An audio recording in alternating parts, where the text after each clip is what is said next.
Word on the street, baby. Welcome back, players. You already know it's Mr. Gamify Your Life, Raye Mars, here with another reaction.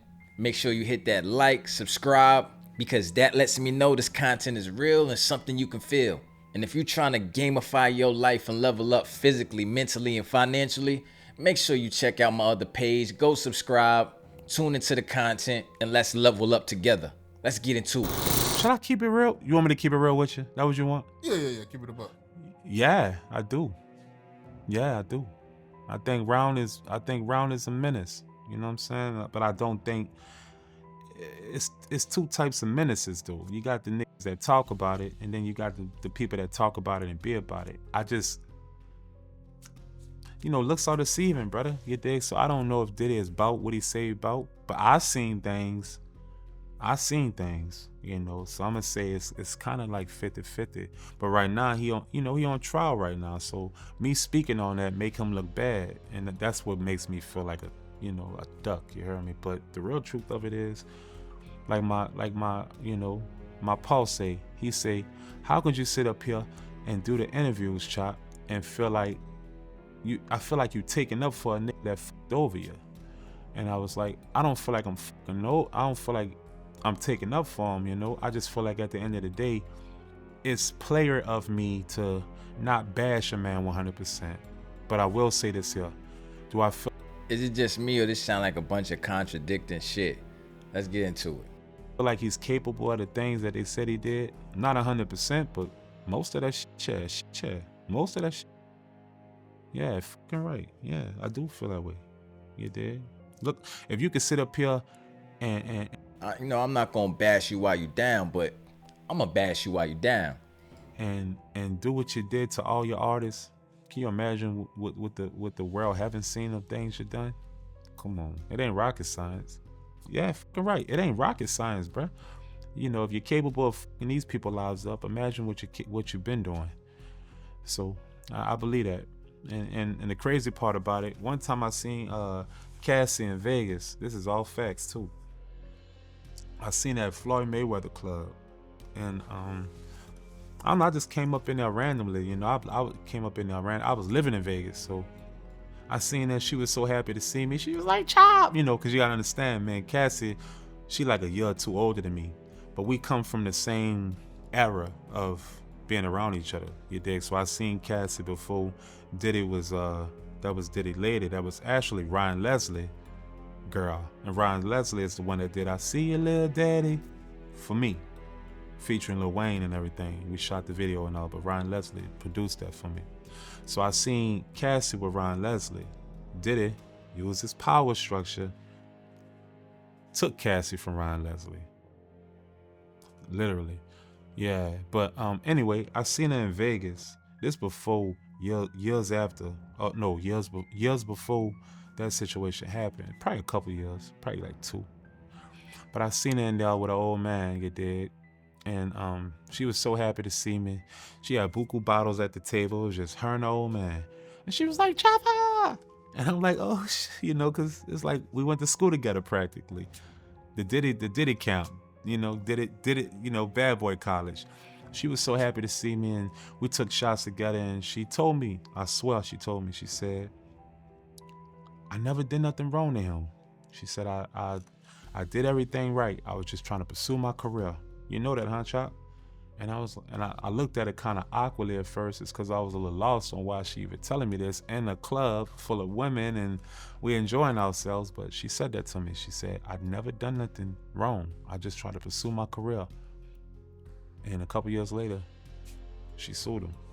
Crazy. She probably was feeling bad, like, man, what am I doing?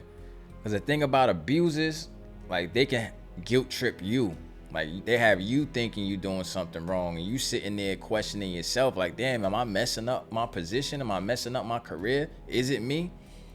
Sometimes people be manipulating people in ways. That's why it's like, you in them situations, you gotta bounce. Yeah. So that lets you know, like, this shit was burling up. This was bound to happen. It was bound to happen. You know what I'm saying? She said that, and then she was just like, I went through a lot. You know, we sat down though. We took a shot, and then she started talking a little more. But her dude, the white dude, who was cool as the, you know, I love white people. He was cool as the, and he was just like, you know, he was trying to be like real, like trying to get her like not say too much to me. You did, even though he looked at me like I was the coolest guy in the world, but he was just trying to get her not to speak so much. But she was so happy to see me, and to me it felt like she just wanted to talk to somebody that understood it. And she was just like, you know, he tried to blow up Kid Cudi car and all types. He told me he's gonna blow up Kid Cudi car, and you know, he did all this and that to me. And I was just like, yeah, that's crazy. You know, I'm nonchalant, you dig? Like, where I'm from, we used to trauma, you know, so we look at things, even the trauma is hilarious. But she didn't find it funny, and that's the moment I didn't find it funny. She was just like, you know, I tried to leave and he told me he was gonna blow up Kid Cudi car and all this shit. And she was like, I'm just letting you know, at the end of the day, I feel you, I get it, I understand. And she was like, I just want to tell you I love you. Gave me a hug, shook dude's hand, and they left. Oh, she was like, oh yeah, keep the bottles, keep the party going. And they left. And after that, I sat down by myself. I was drinking her drink, drinking her bottles. I ain't even had to buy no bottles that night. I was drinking her bottles, and I don't know, that plagued my mind for probably about. She knew that check was coming in. They had that plan already, probably in motion. They just was lining up their ducks. I'd say about like 20 minutes, and after that, I ain't see her since. And that's when it happened. Probably about a year later. Facts. That shit crazy. Yeah, it was just crazy to me how it all just brailed up. You ask me, he should have just paid that lady ahead of time. I don't think the Me Too movement would have transpired or spiraled as fast and steep as it did if he just would have paid her what she really deserved. Because I'm not going to sit up here and say that Cassie was an angel in the situation, because Cassie cut up too. You know, Cassie was being, you know, she was doing what cute, crazy girls do too. So let's not discredit situations and relationships, you know. Yeah, but how crazy was she getting that call for all that? You know, so that ain't no excuse, bro.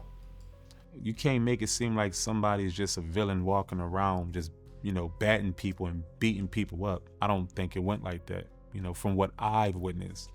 You know, I think that but yet and still, no man should be putting their hands on a woman when you can just walk away. But I think Diddy felt like, as being an egotistical control freak, he felt like Cassie belonged to him. And you ain't going nowhere because I said so. Just like in other relationships in life, that's how some men feel about women that they deal with, the toxic relationships. So I think that's kind of what it was. And it's not no Cassie was kidnapped or none of that there. It's just Cassie had her moments, Diddy had his moments, you know. The moment you get used to something, you get tired of it. So I think Cassie got tired of it. And she wanted to move on with her life. And Diddy ain't wanted to. So that creates a lot of toxic situations. Just my opinion. Yeah. So from your point of view, they was going back and forth. It wasn't Judge Puffy. Yeah. It wasn't him being a monster, bro. It was back and forth. She was doing cute, crazy girl shit. You did. You know how it go. The cute girls are the crazy ones. Yeah. She was crazy. Yeah. So that's what I've witnessed. But when she said to me, when she seen me, she was just like, I just try to pursue my career. I didn't do anything. And what she meant by that, just my perspective, I think what she meant was, I didn't make him look like anything of what I could have made him look like. You know, I think Cassie felt like the things that he done to her, she could have been put him out there, and she chose not to. So whenever she asked for what she deserved, he treated her like he treated the band. And the difference between Cassie and the band, she went for hers. And you know, because Cassie come from a good family. Them people gonna fight for that lady. And most of us from the band, we came from adolescent situations. So those trauma things is just kind of like typical, and that's sad. And it's diabolical, and it's fucked up. But we look at things that happen to us as we should brush it under the rug. Cassie people ain't feel that way. They felt like we want to be compensated for the things that he put her through. And that's exactly what happened. That's facts. And you was there when Puffy took Cassie from Ryan Leslie. I was around. I can't say I was right there. I wasn't there at the moment of time. Oh, I'm taking your bitch, Ryan. You know, you heard me? I wasn't around that time, but I gradually seen Cassie with Ryan to gradually see Ryan not around no more, and Diddy's the guy with Cassie now. Facts. So it don't take rocket scientists to see that he took his bitch. Period. He took your bitch. Period. Because after that, you heard me, Ryan stopped really kind of coming around after that situation. And I don't think Ryan felt no way. I think Ryan charged it to the game. And the rapport that I had with Ryan, he was so cool that I don't really think he killed though. I think he was just probably like, man, if she chose to go with him, then have her. That's how I think he looked at it. Courtesy of his demeanor, his characteristics, you know. Yeah, wow, bro. It's wild. This whole situation, it don't even feel real. It feel like a dream.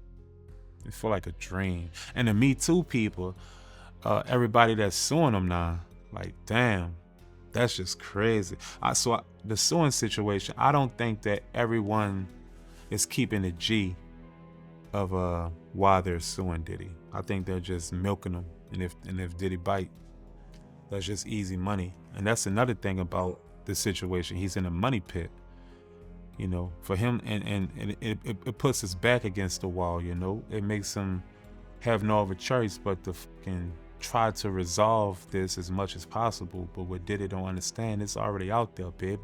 It's already out there. You might as well just go to war with them people, like I was going through. And I know I'm not on Diddy level of celebrity.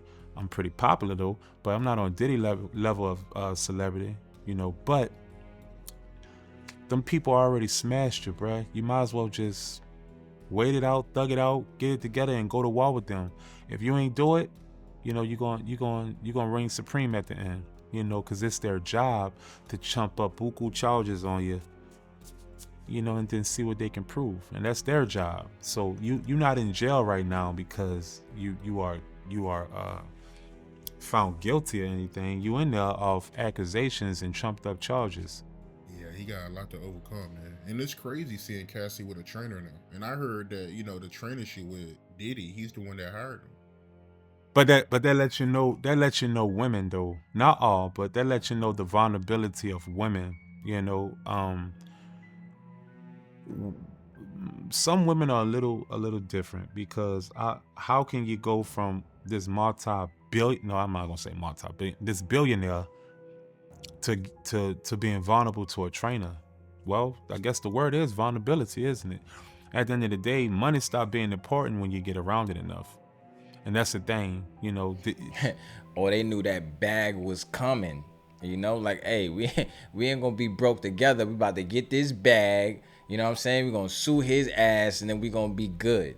That's what happened. You can only control somebody for so long with money, towards they start finding a glitch in the matrix. Even when the band, you know, we got so used to being around money and everything with money and everything laid out for us, that when some, not gonna say all, but when some got the rug swept from under them, they didn't even know how to handle reality anymore. Because you gotta understand, we've been on that show close to 4 to 5 years straight. You dig? So when the rug gets swept from under you, you know, that you know, and that's what I think. Like my brother Freddy P, who I love to death, when the rug got swept from under him, the only thing that he can think about is how he got done dirty. Because respectfully he did. Fuck all that. Respectfully, we did. We all got done dirty. Respectfully, you know, but some people can't let it go, and some people, you know, forgive but don't forget. You gotta charge it to the game. You gotta know this is part of the shit. It's just like when you in the street and you hustling. You gotta understand, like, hey, this shit happens. It's been happening. But if you walking into a situation thinking that you may not be got, or someone may not pull a fast one on you, you just naive with it. You know? Yeah, but all you can do is take your lumps, charge it to the game, and keep moving, player. Stay sturdy, my people.